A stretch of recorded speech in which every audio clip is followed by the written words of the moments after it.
What happens in the general election in your view? I mean, we have many months ahead, obviously, till November. But given what you're seeing right now, how do you think this is playing out for either Mitt Romney, if he indeed is the nominee, or Obama?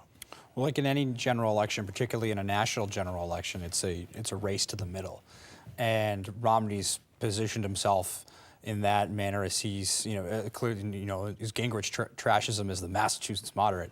But I think the key issue coming out of this race is going to be about the economy. The economy is much worse off than it was 4 years ago.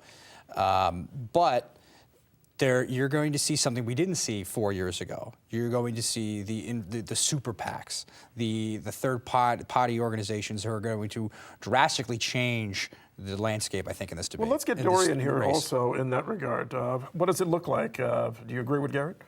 I do to a certain extent. I think in terms of the primary coming up in Florida, what I expect is that that's where Romney is going to definitively clinch it. I think that Gingrich may do well in South Carolina, but Romney is the one with the money, and ultimately that is usually the deciding factor. Florida is a huge state, and I think he can beat back opposition then. In the fall against Obama, I think that because of Florida's economic woes, there's going to be a clear line of attack against Romney, the businessman who has been preying on people, et cetera. I think that if Romney were to pick Marco Rubio, the Florida senator, as his running mate, he would do well in Florida. Otherwise, I give a slight nod to Obama. Okay, well, but think about all the issues still hovering. 15%, Cayman Islands. How will those things play?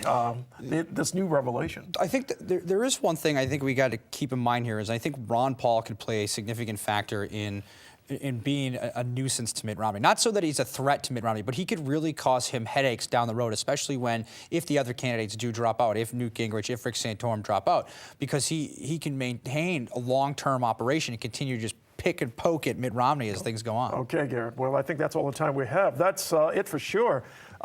Look, be sure to follow the primary results on itsafreecountry.org and stay tuned for election coverage from PBS's NewsHour.